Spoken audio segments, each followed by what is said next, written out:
থেকে উঠে এসে শুনতে পাচ্ছ আমাকে? জি ম্যাডাম, শোনা যাচ্ছে। তো তোমরা এত কম কেন? ফার্মাকোলজির মতো পার্সেন্টেজ নেওয়া শুরু করবো নাকি? আচ্ছা, রফিক আসতো নাকি? জি ম্যাডাম, আছি। তুমি কি ওই যে পেয়ে গেছো প্যাথোলজির কার্ড? জি ম্যাডাম, ছবিটা পেয়ে গেছি এবং দিয়ে দিচ্ছি সবাইকে। আচ্ছা আচ্ছা, ঠিক আছে। তোমাদের কি পরীক্ষার ডেট নিয়ে কোনো আলাপ আলোচনা হচ্ছে? প্রফেশনাল পরীক্ষা মানে আপাতত ডিসেম্বরের 20 তারিখে শুনেছি। আহ, ওইভাবে ইয়েটা বলে নেই। ডিসেম্বরের 20ও ঠিক না, ডিসেম্বরের থার্ড উইক। ওই রকম আর কি, হ্যাঁ ওই রকম হতে পারে, তবে প্রফের ওই সিদ্ধান্ত কালকেও একটা দিতে পারে শুনলাম। হ্যাঁ, মানে ফাইনাল ডিসিশন এখনো হয়নি। তো তোমরা এতদিন তো নিশ্চয়ই ঘুমাচ্ছিলে, এখন তাহলে আবার পড়াশোনা শুরু করো। তোমাদের তো আসলে এমনিতেই অনেক সময় চলে গেল, এই সময়গুলো কিভাবে কি হবে? মানে সময়গুলো সেশন জট হিসেবে বাদ চলে যাবে, নাকি তোমাদের নির্ধারিত সময়েই অন্য পরীক্ষাগুলো হবে? মনে করো যে ডিসেম্বরে তোমাদের সেকেন্ড প্রফ হলো, তোমরা তো মে টার্ম ছিল না? মে জি টার্ম না? ম্যাডাম, হ্যাঁ। ম্যাডাম। এখন যদি তোমাদের এমন কিছু একটা করে ফেলে যে নেক্সট মে টার্মেই তোমাদেরকে পরীক্ষা দিতে হবে, তারপরের প্রফ, তাহলে তো তোমাদের অবস্থা মনে হয় খারাপ হয়ে যাবে। মানে আমাদের প্রুফ শুরু হলো তো জানুয়ারি শেষ হবে, এখন 3 মাসে কিভাবে সম্ভব? সেটা তো বলতে পারবো না। যদি হয় যে তোমাদের কোনো সেশন জটে ফেলবে না, কি হবে আসলে আমরা কেউ জানি না। করোনা পরিস্থিতির কারণে কিভাবে কি হবে, ডিসিশন একটা হবে কিছু। মনে হয় না এরকম কিছু হবে। তারপরেও কিছু বলা যায় না। যাই হোক, তোমরা আপাতত সামনে যে প্রফ সেটাই পড়াশোনা করো। মনে হয় পরীক্ষা হবে, কারণ অন্যান্য যেসব ওই যে রেসিডেন্সি ব্যাচের পরীক্ষাগুলো, পোস্ট গ্রাজুয়েশন, সেই পরীক্ষাগুলো ধীরে ধীরে শুরু হয়ে যাচ্ছে। সবগুলো ধীরে ধীরে যেভাবে সম্ভব, নিউ নর্মাল যেটা বলছে সেই রকম একটা সিচুয়েশনে করে ফেলবে। আচ্ছা, আজকে আমরা শুরু করব হিমোডাইনামিক ডিসঅর্ডার। তোমাদের কি নিওপ্লাসিয়া শেষ করে ফেলছো ওই ম্যাডাম? না বোধহয়, না? না ম্যাডাম, ওনার ক্লাস ছিল কিন্তু সেদিন করায়নি, বললো যে পরে করাবে। হ্যাঁ হ্যাঁ হ্যাঁ, বৃহস্পতিবারে আমাদের সচিব আসছিল, আমরা সবাই কলেজেই ছিলাম। আচ্ছা, আজকে পড়বো আমরা haemodynamic disorder, thromboembolic disease and শক।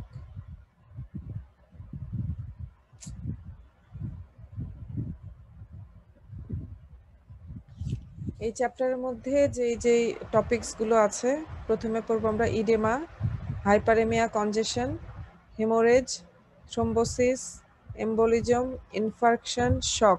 সবগুলোই আলাদা আলাদা করে ইম্পর্টেন্ট। এটা আমরা জানি, ফিজিওলজিতে মনে হয় পড়ে আসছি, যে নর্মালি যে বডি ওয়েট তার 60%ই হচ্ছে ওয়াটার। এর 2/3 হচ্ছে ইন্ট্রাসেলুলার, আর 1/3 থাকে এক্সট্রাসেলুলার কম্পার্টমেন্টে। আর প্লাজমায় কতটুকু থাকে ফ্লুইড? টোটাল বডি ওয়েটের কতটুকু প্লাজমায় থাকে?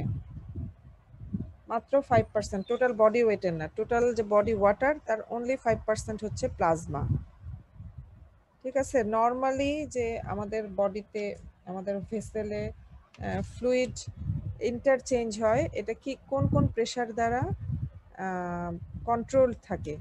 একটা হচ্ছে ভাস্কুলার হাইড্রোস্ট্যাটিক প্রেশার, এটা নর্মালি হচ্ছে আউটওয়ার্ড প্রেশার, যেটা ব্লাড ভেসেলের ভেতর থেকে ফ্লুইডটাকে বাইরে পুশ আউট করে দেয়। এরপরে হচ্ছে প্লাজমা প্রোটিনের যে প্রেশারটা, প্লাজমা অঙ্কোটিক প্রেশার বা প্লাজমা কলয়েড অসমোটিক প্রেশার, এটা হচ্ছে ইনওয়ার্ড প্রেশার। এটা ফ্লুইডটাকে ব্লাড ভেসেলের দিকে ইনওয়ার্ড ড্র করে। আরেকটা হচ্ছে লিমফ্যাটিক্স।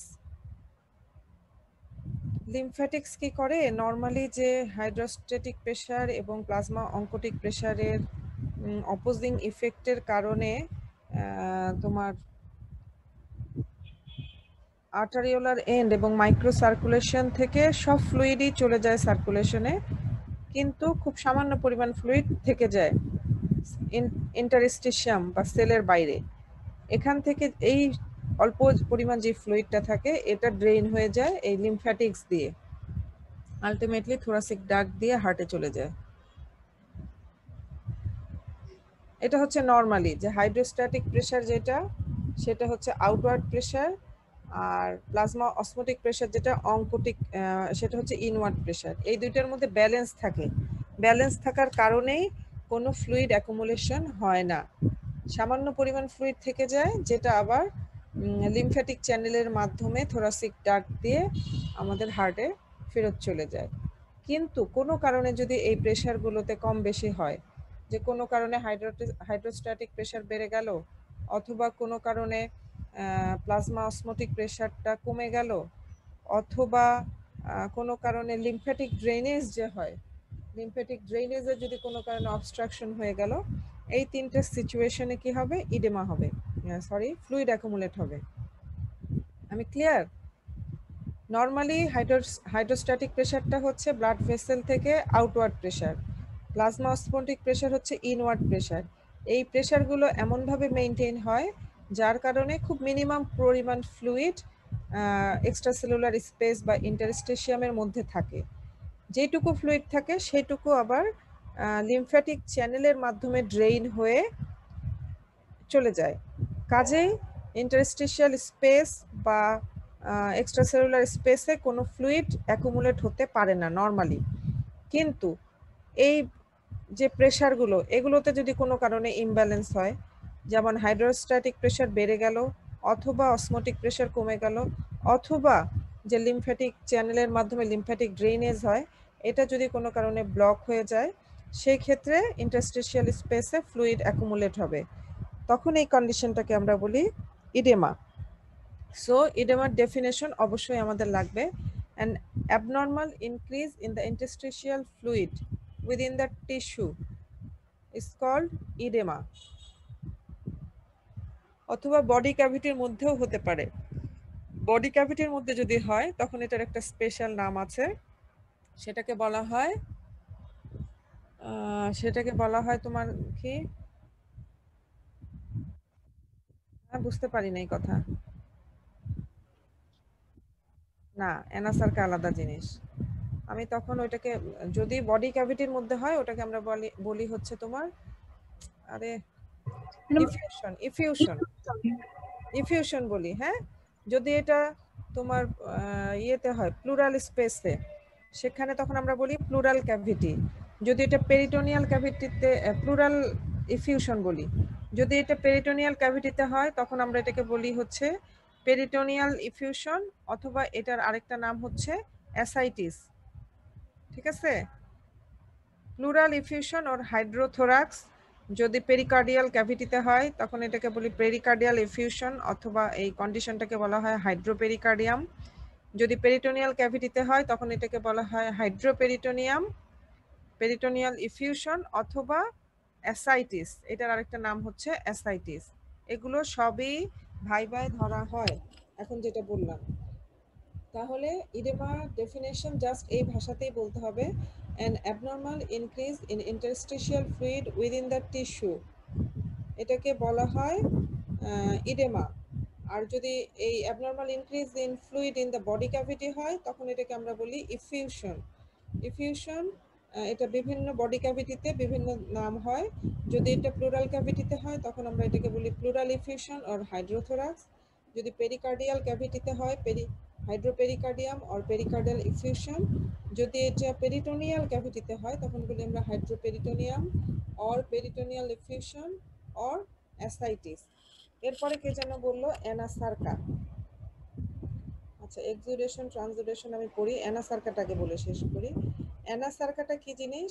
অ্যানাসার্কাটা হচ্ছে জেনারেলাইজড ইডেমা হবে। It is a severe and generalized edema with widespread subcutaneous tissue swelling. It is called anasarca. Clear? আমরা একটু পরে পড়বো। বিভিন্ন জায়গায় আসলে ইডেমা হয়, তোমরা নিজেরাও জানো। যে তোমরা ওয়ার্ড তো করছো মনে হয় অল্প কিছুদিন, নাকি ওয়ার্ডে যাওনি তোমরা এখনো? তোমরা কি ওয়ার্ডে গেছো? হ্যাঁ ম্যাম। শোনা যাচ্ছে না নাকি তোমরা ক্লাসে শুধু ঢুকেই আর কেউ কোনো কিছু শুনতেছো না? কোনো রেসপন্স নাই কেন?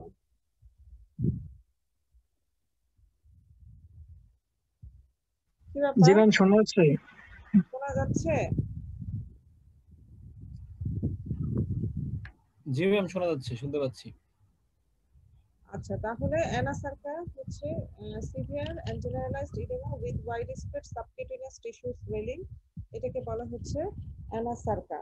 আমি একটু আগে যেই কথাগুলো বললাম যে প্লুরাল ইফিউশন অফ হাইড্রোথোরাক্স যদি প্লুরাল ক্যাভিটিতে হয়, যদি পেরিকার্ডিয়াল ক্যাভিটিতে হয় পেরিকার্ডিয়াল ইফিউশন অর হাইড্রোপেরিকার্ডিয়াম, যদি পেরিটোনিয়াল ক্যাভিটিতে হয় হাইড্রোপেরিটোনিয়াম অর অ্যাসাইটিস, আমরা অ্যাসাইটিসটাই সাধারণত বলে থাকি। এখন এই ইডেমা পড়তে গেলে আমাদের দুইটা টার্ম আসে, একটা হচ্ছে এক্সুডেট আর একটা হচ্ছে ট্রানজুডেট। তো এক্সুডেশন জিনিসটা কি? দ্য এসকেপ অফ ফ্লুইড, এটা সাধারণত প্রোটিন রিচ ফ্লুইড হয়, fluid, protein and blood cell from the vascular system into the interstitial tissue or body cavity is known as exudation. Exudation সাধারণত ইনফ্লামেটরি কন্ডিশনে ইডেমা হয় যে তখন exudation হয়ে থাকে। Exudate কি জিনিস? It is an inflammatory extravascular fluid that has high protein concentration, cellular debris and a specific gravity above 1.020. কেন বললাম স্পেসিফিক গ্র্যাভিটি? তোমাদের এই রিটেন কোশ্চেন আসে, ডিফারেন্স বিটুইন এক্সুডেট এন্ড ট্রানজুডেট। আর এমনিতে তোমাদেরকে ভাইভায় ধরলে যেটা যে ইনফ্লামেটরি এক্সুডেট মানে ইনফ্লামেশনের সময় হয়, এখানে প্রোটিন বেশি থাকে, সেলুলার ডেব্রি থাকে, এই কথাগুলো বলতে হবে। আর ট্রানজুডেটটা কি?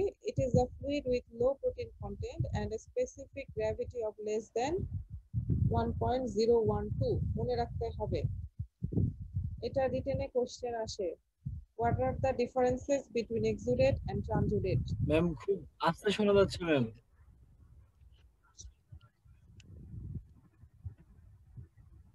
এখন শোনা যাচ্ছে? এখন শুনতে পাচ্ছ? জি জি ম্যাডাম ম্যাম এখন এখন ঠিক আছে। ঠিক আছে। আচ্ছা, বললাম যে জি, এখন রিটেন, ঠিক আছে। হ্যাঁ জি ঠিক আছে। ম্যাম। আচ্ছা, রিটেনে কোশ্চেন আসে what are the differences between exudate and transudate? তোমরা চাইলে এটা লিখতেও পারো, না চাইলে তোমাদের বইয়ে টয়ে পাবা হয়তো। আচ্ছা, এক্সুডেট কি কারণে হয়? কোনো কারণে যদি ভাস্কুলার পারমিয়াবিলিটি বেড়ে যায় তখন এক্সুডেট হবে, আর ট্রানজুডেট হবে হাইড্রোস্ট্যাটিক প্রেসার বাড়ার কারণে। এক্সুডেটে এটা তো একটু আগে বললাম যেটা হচ্ছে প্রোটিন রিচ একটা অবস্থা, এবং তোমার বডিতে নরমালি যে টোটাল প্রোটিনের পরিমাণ থাকে এক্সুডেটিভ ইডেমা যখন হবে তখন এটা নরমালি থাকে, কিন্তু ট্রানজুডেট তখনই হবে যখন তোমার বডিতে প্লাজমা প্রোটিন কমে যাবে তখন। ঠিক আছে, এখানে লেখাগুলো একটু নিচে নিচে নেমে গেছে। প্রোটিন ডিস্ট্রিবিউশন, এক্সুডেটিভ যে ফ্লুইডটা থাকে সেটার ডিস্ট্রিবিউশনটা হবে প্লাজমার মতো, আর ট্রানজুডেটে যে প্রোটিন থাকবে সেটা মোস্টলি অ্যালবুমিনই থাকবে। ফিব্রিনোজেন এক্সুডেটের ক্ষেত্রে থাকে যার কারণে এটা ক্লট ফর্ম করবে, কিন্তু ট্রানজুডেটের ক্ষেত্রে ফিব্রিনোজেন থাকে না, শুধুমাত্র অ্যালবুমিন থাকে ওই ফ্লুইডে, এই কারণে এখানে ক্লট ফর্মেশন হবে না। স্পেসিফিক গ্র্যাভিটি একটু আগে বললাম, এক্সুডেটের ক্ষেত্রে হাই স্পেসিফিক গ্র্যাভিটি 1.020 এর থেকে বেশি, আর ট্রানজুডেটের ক্ষেত্রে কম 1.012 এর থেকে কম। এক্সুডেটটা যেহেতু ইনফ্লামেটরি কন্ডিশনে হবে, এখানে সেলুলার ডেব্রি বা সেল থাকবে বেশি। কি সেল থাকবে? ইনফ্লামেটরি সেল, নিউট্রোফিল, লিম্ফোসাইট এসব। আর ট্রানজুডেটে সাধারণত সেল থাকে খুবই কম, এখানে থাকে মোস্টলি মেজোথেলিয়াল সেল, অ্যাসাইটিক ফ্লুইড গুলো সাধারণত এরকম হয়। এক্সুডেটটা হচ্ছে ইনফ্লামেটরি ইডেমা আর ট্রানজুডেটটা হচ্ছে নন ইনফ্লামেটরি ইডেমা। এক্সুডেট ট্রানজুডেট আসে ভাইবাতেও টুকটাক ধরা হয়, ভাইবাতে এত কিছু না বলতে পারলেও এটার কজ কি, তারপরে স্পেসিফিক গ্র্যাভিটিটা, তারপরে প্রোটিন কন্টেন্ট, এটাতে প্রোটিন বেশি থাকে, আর এটা ইনফ্লামেটরি ইডেমা, সেলুলার ডেব্রি থাকে, আর এটা হচ্ছে নন ইনফ্লামেটরি ইডেমা, এটা আমরা পড়ে ফেলছি। আচ্ছা, টাইপস অফ ইডেমা, এখানে অনেকগুলো টাইপস অফ ইডেমা আছে, এগুলো তোমাদের ভাইবার জন্য। রিটেনে মেইনলি আসে what are the pathophysiologic categories of oedema, সেটাও এখানে আছে। ঠিক আছে, রিটেনে সাধারণত ওই একটাই বেশি আসে, প্যাথোফিজিওলজিক ক্যাটাগরি কোনটা, যেটা রবিনসে আছে সেটা। তো আমরা এমনিতে ইডেমার টাইপ কিভাবে বলতে পারি? একটা হচ্ছে ইডেমার এক্সটেন্টের উপরে ডিপেন্ড করে আমরা বলতে পারি লোকালাইজড ইডেমা আর জেনারেলাইজড ইডেমা। লোকালাইজড ইডেমা আমরা কোন ক্ষেত্রে পাবো? ইনফ্লামেটরি ইডেমা, তারপরে অ্যালার্জিক কন্ডিশনে মাঝে মাঝে ইডেমা হয় লোকাল, সেটা হচ্ছে লোকালাইজড ইডেমা। ভেনাস কোনো কারণে কোনো বডির কোনো একটা পার্টে যদি ভেনাস অবস্ট্রাকশন হয় সেইখানে যে ইডেমাটা হবে তখন এটা localised oedema. Lymphatic oedema, generalised ইডেমার মধ্যে আছে cardiac oedema, renal oedema, hepatic oedema. Heart failure হলে ইডেমা হয়, সেটা কার্ডিয়াক ইডেমা। নেফ্রোটিক সিনড্রোম হলে ইডেমা হয়, সেটা রেনাল ইডেমা। লিভার সিরোসিস হলে ইডেমা হয়, সেটা hepatic oedema. Nutritional oedema, protein energy malnutrition হলে ইডেমা হয়, সেটা হচ্ছে নিউট্রিশনাল ইডেমা, অথবা এটার আরেকটা নাম হচ্ছে ফেমাইন ইডেমা। প্রোটিন লসিং এন্টারোপ্যাথি, এটা হচ্ছে তোমার ইন্টেস্টাইনের সমস্যা, প্রোটিন অ্যাবজর্পশন না হয়ে প্রোটিনটা শুধুমাত্র বের হয়ে যাবে, সেই ক্ষেত্রে যে ইডেমা হবে। ইডেমা ডিউ টু অ্যাড্রেনাল হরমোনের ইমব্যালেন্সের কারণে যদি হয়। মিক্সিডিমা, প্রেগন্যান্সি, আনএক্সপ্লেইনড ইডেমা, বিভিন্ন ধরনের ইডেমা আছে। ক্লিনিক্যালি এটা মেডিসিন ওয়ার্ডে গেলেই শুনবা পিটিং ইডেমা, নন পিটিং ইডেমা। আমরা আঙ্গুল দিয়ে যখন দেখব ডিপ্রেশন হয়ে যাবে তখন এটাকে বলছি আমরা পিটিং ইডেমা। যেমন কনজেস্টিভ কার্ডিয়াক ফেলিওর বা হার্ট ফেলিওরে যে ইডেমাটা পাবো এটা পিটিং ইডেমা। আর নন পিটিং ইডেমার এক্সাম্পল কোনটা? Lymphatic obstruction. ফাইলেরিয়াসিসের পেশেন্ট কেউ কেউ নিশ্চয়ই দেখে থাকবে। ফাইলেরিয়াসের ক্ষেত্রে কি হয়? এলিফ্যান্টিয়াসিস বলে।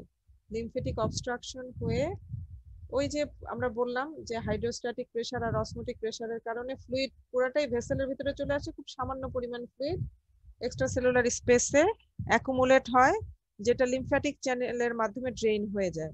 কিন্তু কোনো কারণে যদি অবস্ট্রাকশন হয়, যেটা তোমার ফাইলেরিয়াসিসের ক্ষেত্রে ওই লিম্ফ্যাটিক চ্যানেলগুলো অবস্ট্রাকশন হয়ে যায়, তখন তোমার ওখানে ইডেমা হয়। ইডেমা হয় কোথায়? সাধারণত লেগগুলো হাতির পায়ের মতো ফুলে যায়, এই কারণে বলা হয় এলিফ্যান্টিয়াসিস। লেগ এবং জেনিটালিয়া এই দুই জায়গায় ইডেমা হয়। এই ইডেমার ক্ষেত্রে যদি তুমি আঙ্গুল দিয়ে দেখো তাহলে ডিপ্রেশন হবে না, এই কারণে এটাকে বলা হয় non pitting oedema. On the basis of nature of oedema fluid এর নেচারের উপরে ডিপেন্ড করে এক্সুডেটিভ অর ইনফ্ল্যামেটরি ইডেমা আর transudative or non inflammatory oedema. এটার এক্সাম্পল আমরা একটু আগে পড়ে আসছি। এরপরে হচ্ছে প্যাথোফিজিওলজিক ক্যাটাগরি অফ ইডেমা, এটাই হচ্ছে most important both for written viva. Pathophysiologic ক্যাটাগরির মধ্যে সর্বপ্রথম হচ্ছে due to increased hydrostatic pressure, এটা পুরোটা মুখস্থ লাগবে। Due to increased hydrostatic pressure বাড়ার কারণে কি হবে? Focal impairment of venous return হবে। তো এইখানে একটা হচ্ছে ইম্পেয়ারমেন্ট অফ ভেনাস রিটার্নের কারণে যেটা হয় তার মধ্যে এক্সাম্পল হচ্ছে congestive heart failure, constrictive pericarditis, ascites due to liver cirrhosis, venous obstruction or compression localised কোনো কারণে হলো, থ্রোম্বোসিসের কারণে, অথবা কোনো এক্সটার্নাল প্রেসার, কোনো ভেইনের উপরে এক্সটার্নাল প্রেসার কোনো টিউমারের কারণে যদি হয়, সেই ক্ষেত্রে যখন হবে এটা lower extremity inactivity with prolonged dependency, এই ক্ষেত্রেও হবে। এটা গেল ইম্পেয়ার্ড ভেনাস রিটার্নের কারণে। আরেকটা হচ্ছে কোনো কারণে যদি আর্টারিওলার ডাইলেটেশন হয়, হিট, নিউরো হিউমারাল ডিসরেগুলেশন, এগুলো সব মুখস্থ লাগবে। এটা গেল নাম্বার 1 কারণ ইনক্রিজড হাইড্রোস্ট্যাটিক প্রেসার। 2 নাম্বার হচ্ছে reduced plasma osmotic pressure. Plasma osmotic pressure reduced হলে কি মানে এটা কোন ক্ষেত্রে হয়? যখন হচ্ছে প্রোটিন কমে যায়। কোন ক্ষেত্রে হতে পারে এটা? 1 নাম্বার হচ্ছে নেফ্রোটিক সিনড্রোমে হতে পারে, প্রোটিন লসিং গ্লোমারুলোপ্যাথি। নেফ্রোটিক সিনড্রোমে কি হয়?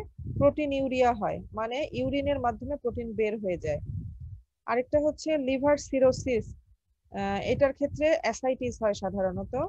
লিভার সিরোসিসের ক্ষেত্রে কি হয়? প্লাজমা প্রোটিন নরমালি যেগুলো আছে এগুলো লিভারে সিনথেসিস হয়। এখন লিভার সিরোসিস হয়ে গেলে লিভারে ফাইব্রোসিস হয়ে যাবে। আচ্ছা, আমার কথা বোঝা যাচ্ছে? শোনা যাচ্ছে? শোনা যাচ্ছে। আচ্ছা, লিভার সিরোসিসের ক্ষেত্রে কি হয়? লিভারটা ফাইব্রোসিস হয়ে যায়, যার কারণে প্লাজমা প্রোটিন গুলো সিনথেসিস হতে পারে না, আমাদের বডিতে প্লাজমা প্রোটিন কমে যায়, তার কারণে প্লাজমা অসমোটিক প্রেসার কমে যায়, এই কারণে অ্যাসাইটিস হয় বা ইডেমা হয়। নাম্বার 3 হচ্ছে ম্যালনিউট্রিশন। ম্যালনিউট্রিশনের ক্ষেত্রে কি হয়? যে আমাদের শরীরে প্রোটিনেরই কম থাকে, যার কারণে ইডেমা হবে। আরেকটা হচ্ছে প্রোটিন লসিং গ্যাস্ট্রোএন্টারোপ্যাথি, এই ক্ষেত্রেও বডি থেকে প্রোটিন লস করে যায় সবগুলোতেই। তাহলে নাম্বার 1 গেল ইনক্রিজ হাইড্রোস্ট্যাটিক প্রেসার, নাম্বার 2 গেল reduced plasma osmotic pressure, number 3 হচ্ছে লিম্ফেটিক অবস্ট্রাকশন। কি কি কারণে হতে পারে? ইনফ্লামেটরি কন্ডিশন, যেমন বললাম ফাইলেরিয়াসিস। নাম্বার 2 হচ্ছে নিওপ্লাস্টিক কারণেও তোমার লিম্ফেটিক অবস্ট্রাকশন, ওখানে ব্লক হয়ে যেতে পারে।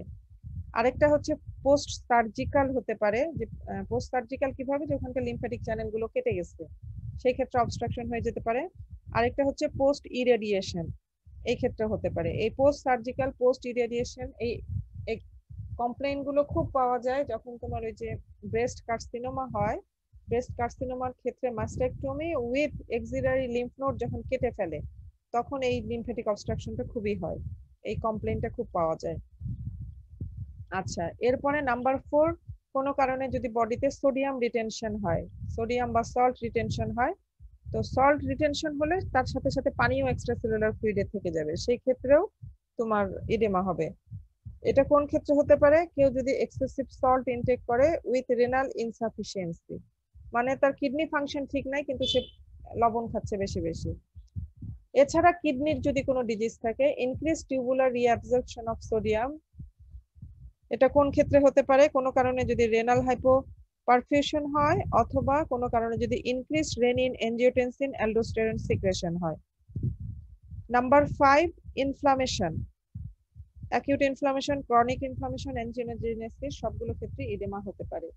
তাহলে আমি বললাম ইডেমার ক্লাসিফিকেশন সবগুলোই ইম্পর্টেন্ট, কিন্তু খুবই ইম্পর্টেন্ট হচ্ছে প্যাথোফিজিওলজিক ক্যাটাগরি অফ ইডেমা।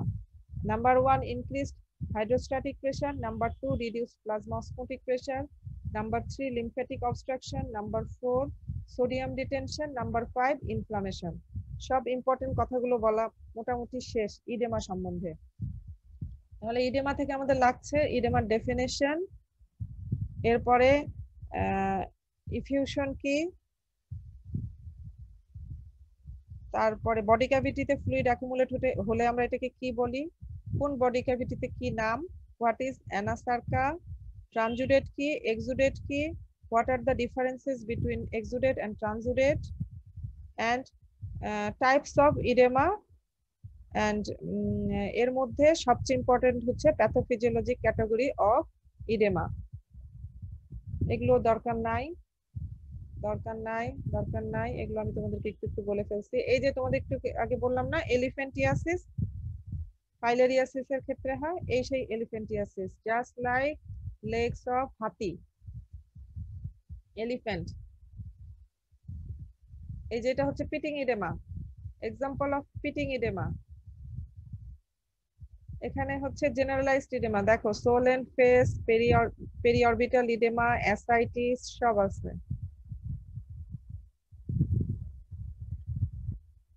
এখানে হচ্ছে একটু আগে আমি যে কজ গুলো বললাম প্যাথোফিজিওলজিক ক্যাটাগরির, সবগুলো এখানে আছে। এটাকে আমি তোমাদেরকে একবার বলবো নাকি তোমরা এই যা বললাম সেটাই, আসলে এটা বলার দরকার নাই, ওই জিনিসটাই এটা। কোনো কারণে যদি তোমাদের এটা লাগে তোমরা আমাকে বলবা, আমি তোমাদের একটু বুঝাই দিলে ভালো হতো মনে হয়। এই তোমাদেরকে একটু আগে যে কথাগুলো বললাম সেই জিনিসগুলোই। 1 নাম্বার হচ্ছে যে আমি কজ গুলোর মধ্যে কি কি পড়লাম আমরা, একটা হচ্ছে হার্ট ফেলিওর বা কার্ডিয়াক ইডেমা যেটা, তারপরে উপরের দিকে দেখো আছে এই যে এখানে এখানে আছে ম্যাল নিউট্রিশন, হেপাটিক সিনথেসিস যদি কমে যায় মানে হচ্ছে তোমার লিভার সিরোসিস, আর হচ্ছে নেফ্রোটিক সিনড্রোম, এই ক্ষেত্রে কি হয়, ঠিক আছে। এখানে হচ্ছে হার্ট ফেলিওর হলে কি হয়, 1 নাম্বার হচ্ছে হার্ট ফেলিওর হলে কি হবে, কার্ডিয়াক আউটপুট কমে যাবে, কার্ডিয়াক আউটপুট কমে গেলে ইফেক্টিভ কমে যাবে। যখন ব্লাড ভলিউম কমে যাবে তখন কি কি ঘটনা ঘটবে, 1 নাম্বার হচ্ছে তোমার রেনিন এনজিওটেনসিন অ্যালডোস্টেরন সিক্রেশন বেড়ে যাবে। এটা একটা এক্সিস আছে না, রেনিন তোমার এনজিওটেনসিন অ্যালডোস্টেরন, মানে একটা হলে আরেকটা হবে। প্রথমে রেনিন বেড়ে যাবে, অ্যালডোস্টেরন সিক্রেশন বেড়ে যাবে, বাড়ার কারণে কি হবে, তোমার হচ্ছে কিডনিতে সোডিয়াম রিঅ্যাবজর্পশন বেড়ে যাবে, এটা যখন বেড়ে যাবে তখন তোমার এনজিওটেনসিন সিক্রেশনও হবে। হ্যাঁ, এখন তাহলে যখন কিডনিতে তোমার সোডিয়াম এবং ওয়াটার রিটেনশন বেড়ে গেল, বেড়ে যাওয়ার পরে প্রথমে কিছু সময় পর্যন্ত নরমালি তোমার মানে হার্ট ফেলিওর যখন শুরু হবে টু সাম এক্সটেন্ট এটা এই renin angiotensin aldosterone system activate হয়ে কার্ডিয়াক আউটপুট এগুলো সব ম্যানেজ করে ফেলবে, কিন্তু যখন লং স্ট্যান্ডিং হয়ে যাবে বা সিচুয়েশন আরো খারাপ হবে তখন তোমার ফ্লুইড বেশি বেশি অ্যাকুমুলেট হবে। ঠিক আছে, প্লাজমা ভলিউম বেড়ে যাবে সোডিয়াম এবং ওয়াটার রিটেনশনের কারণে, তখন তোমার ইডেমা হয়ে যাবে। এটা হচ্ছে একদিকে। আরেকদিকে তোমার ম্যালনিউট্রিশন, হেপাটিক সিনথেসিস, লিভার সিরোসিসে কমে গেল, নেফ্রোটিক সিনড্রোম হলো, তখন কি হবে? প্লাজমা অসমোটিক প্রেসার কমে যাবে, প্রোটিনগুলো বের হয়ে যাচ্ছে, প্লাজমা অসমোটিক প্রেসার যখন কমে যাবে তখন ব্লাড ভলিউমও কমে যাবে। ঠিক আছে, এবং আলটিমেটলি ওই তোমার কার্ডিয়াক আউটপুট কমে যাবে, এই একই ঘটনা সবগুলোতেই। এখানে ওই জিনিসগুলোই লেখা। এটা হচ্ছে রবিনসের ছোট করে যেটা বললাম সেই জিনিসটাই ছোট করে। হার্ট ফেলিওর হলে কি হবে? রেনাল ব্লাড ফ্লো কমে যাবে, activation of the renin angiotensin system, যার কারণে কিডনিতে সোডিয়াম এন্ড ওয়াটার রিটেনশন বেড়ে যাবে, ব্লাড ভলিউম বেড়ে যাবে, ইডেমা হবে। আবার এই malnutrition, cirrhosis of liver, nephrotic সিনড্রোমেও একই ঘটনা, যে প্লাজমা অ্যালবুমিন কমে যাবে, প্লাজমা অসমোটিক প্রেসার কমে যাবে, ইডেমা হবে। এই কথাগুলোই এখানে বলা, এগুলো আর দরকার নাই তোমাদের খুব বেশি।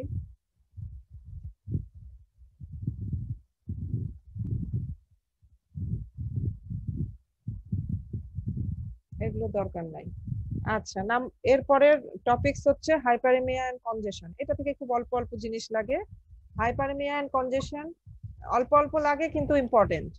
What is hyperaemia, what is কনজেশন, তোমাদের মোটামুটি পরীক্ষার সময় দেখা যায় যে সবই সিস্টেম একটু একটু করে টাচ করা হয়। প্রতিটা সিস্টেম মানে প্রতিটা চ্যাপ্টার টাচ করতে গেলে দেখা যায় হিমোডাইনামিক থেকে একটা না একটা কিছু তোমাদেরকে জিজ্ঞেস করা হয় ইডেমা, নয় হাইপারেমিয়া কনজেশন, নয় শক, অথবা ইনফার্কশন, থ্রোম্বোসিস। কাজেই প্রত্যেকটাই খুব ইম্পর্টেন্ট। হাইপারেমিয়া এবং কনজেশন দুইটাই হচ্ছে তোমার লোকালি ইনক্রিজড ব্লাড ভলিউমের কারণে হয়ে থাকে। Hyperemia and congestion both indicate local increased volume of blood in a particular tissue, একটা লোকাল জায়গায়। নরমালি হচ্ছে এখানে নরমালি দেখানো আছে যে তোমার আর্টারি শেষ হয়, ওখানে ক্যাপিলারি হয়, ভেইন হয়, আর্টারি দিয়ে ব্লাড আসবে, ক্যাপিলারিতে এক্সচেঞ্জ হয়ে ভেইন দিয়ে বের হয়ে যাবে, শেষ। হাইপারেমিয়ার ক্ষেত্রে কি হয়? যদি কোনো কারণে লোকাল ইনক্রিজড ব্লাড ফ্লো হয় আর্টারিওলার এন্ডে, তখন এই কন্ডিশনটাকে বলা হয় হাইপারেমিয়া।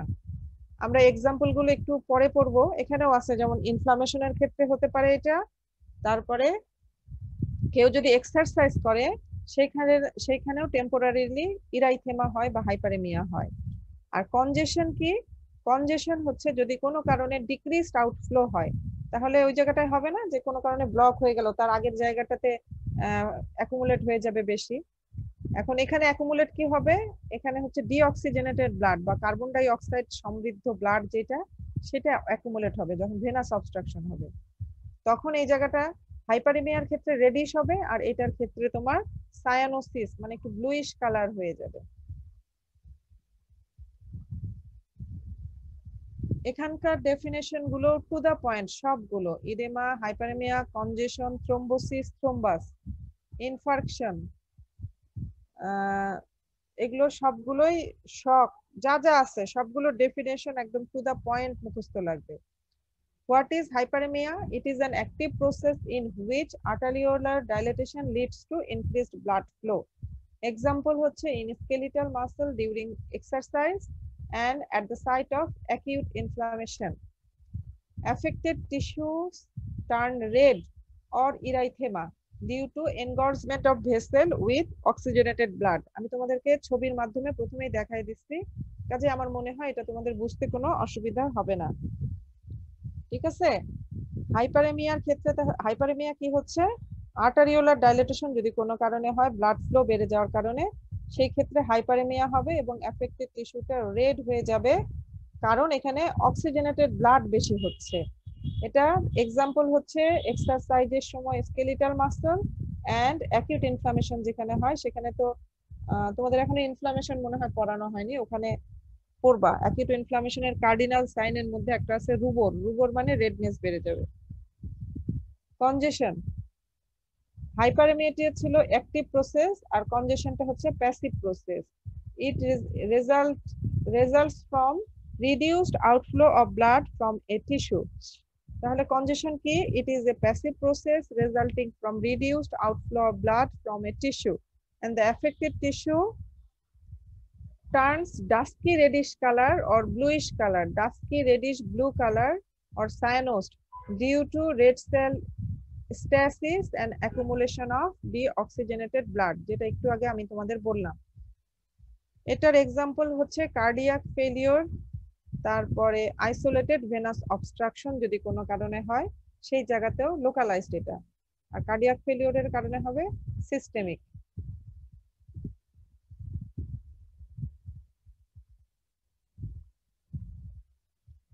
এখান থেকে তোমাদের এটা লাগবে। What are the differences between hyperemia and congestion? Hyperemia হচ্ছে active process, congestion passive process. হাইপারেমিয়ার ক্ষেত্রে বললাম যে এখানে যে টিস্যুটাতে হাইপারেমিয়া হবে ওখানে কালার হয়ে যাবে red or reddish due to accumulation of oxygenated blood. আর কনজেশনের ক্ষেত্রে ব্লুইশ রেড, অথবা একটু আগে কি বললাম কালারটা, ডাস্কি রেড ব্লু কালার অথবা cyanosed due to accumulation of deoxygenated blood. Hyperemia কি কারণে হয়? Produced by arteriolar dilatation. আর কনজেশনের ক্ষেত্রে results from impaired venous drainage বা ভেনাস রিটার্ন। হাইপারেমিয়ার ক্ষেত্রে কোনো ইডেমা থাকবে না, কনজেশনের ক্ষেত্রে ইডেমা থাকবে। এরপরে এক্সাম্পল, হাইপারেমিয়ার ক্ষেত্রে হচ্ছে skeletal muscle during exercise and at the site of inflammation. আর কনজেশনের ক্ষেত্রে লোকালাইজড এবং সিস্টেমিক। সিস্টেমিকের এক্সাম্পল কার্ডিয়াক ফেলিওর, আর লোকালাইজড এর এক্সাম্পল হচ্ছে আইসোলেটেড ভেনাস অবস্ট্রাকশন। এই জিনিসগুলো খুব বেশি দরকার নাই। আজকের মতো মোটামুটি শেষ। আমি একটু আরেকবার বলে যাই।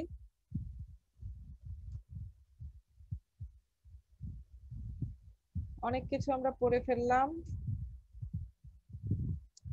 আচ্ছা, এই চ্যাপ্টারে আমরা এইসব জিনিস পড়ব। প্রথমে আমরা পড়লাম যে নরমালি যে ইন্টারচেঞ্জ অফ ফ্লুইড হয় কোন কোন প্রেসার দ্বারা, কি দ্বারা মেইনটেইন হয়। একটা হচ্ছে হাইড্রোস্ট্যাটিক প্রেসার, একটা অসমোটিক প্রেসার, একটা হচ্ছে লিম্ফ্যাটিক্স। এগুলোর যে কোনোটাতে যদি ইমব্যালেন্স হয়ে যায় তাহলে ইডেমা হবে। ইডেমার definition must an abnormal increase in interstitial fluid within the tissue অথবা বডি ক্যাভিটি, এটাকে বলা হচ্ছে ইডেমা। যদি বডি ক্যাভিটিতে হয় সেই কন্ডিশনটাকে আমরা বলছি ইফিউশন। ইফিউশন বিভিন্ন জায়গায় বিভিন্ন নাম, এটা তোমরা জানো। এক্সুডেশন, ট্রানজুডেশন। এক্সুডেশন, ট্রানজুডেশন, এক্সুডেটটা হচ্ছে প্রোটিন রিচ ইনফ্লামেশনের ক্ষেত্রে হয়, আর ট্রানজুডেটটা হচ্ছে এখানে এটা প্রোটিন রিচ বা ইয়ে না, সেলুলার ডেব্রি থাকবে না। দুইটার মধ্যে ডিফারেন্স আমাদের পড়তে হবে। হোয়াট ইজ অ্যানাসার্কা আমরা জানি, severe and generalised oedema with widespread. Sir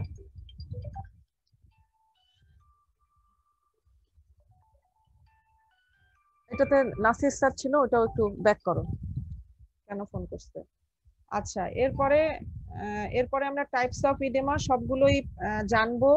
যে ইডেমার এক্সটেন্টের উপরে ডিপেন্ড করে localised edema, generalised edema, clinically pitting edema, non pitting edema, নেচারের উপরে ডিপেন্ড করে ইনফ্লামেটরি ইডেমা আর এক্সুডেটিভ ইডেমা, আর ট্রানজুডেটিভ আর নন ইনফ্লামেটরি ইডেমা।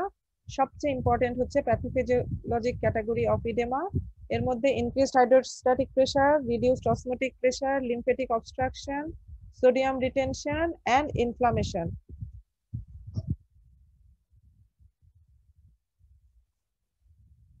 এই জিনিসটা আমরা একটু মনে রাখার চেষ্টা করব।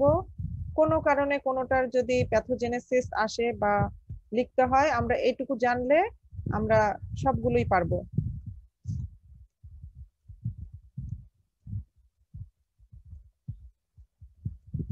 এরপরে আমরা বললাম যে হাইপারেমিয়া আর কনজেশন। হাইপারেমিয়া কি জিনিস আর কনজেশন কি জিনিস, হাইপারেমিয়া কি আর কনজেশন কি, এবং দুইটার মধ্যে ডিফারেন্স, এইটুকু পড়লেই আমাদের হবে।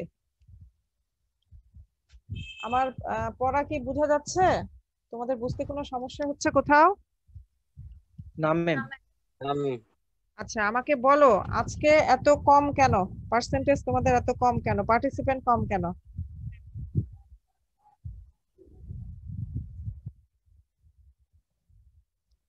সবাইকে বলে দিবে আমি এর পর দিন থেকে যদি এই পরিমাণ তোমাদের প্রেজেন্স দেখি আমি তোমাদের পার্সেন্টেজ নেব। তোমাদের পার্সেন্টেজটা বা কতজন তোমরা থাকছো এটার দিকে দেখি না এই কারণেই যে তোমাদের অনেকেরই অনেক রকমের সমস্যা থাকতে পারে ইন্টারনেট অ্যাক্সেসের জন্য, এই কারণে এগুলো ইগনোর করে যাই। কিন্তু তোমাদের যদি, তোমরা স্টুডেন্ট কতজন, 150? জি ম্যাডাম 150। আচ্ছা আমার ডিএলএম কোর্সের কেউ আছে এখানে? জি ম্যাডাম আছি। জি ম্যাডাম। কতজন আছো তোমরা? ম্যাডাম 4 জন। আচ্ছা আর আচ্ছা আরেকটা কথা আমাকে বলো, তোমরা তো 27তম ব্যাচ না? জি ম্যাডাম। আচ্ছা 27 ব্যাচ 26 ব্যাচের যখন ক্লাস তোমরা শেষ করে ফেলছিলাম এদের সাথে তোমাদের আগের ডিফল্টার 20 জন এসে আমাদের সাথে জয়েন করছিল, সেই 20 জনের কেউ আছে এখানে? জি ম্যাম, আসি ম্যাম।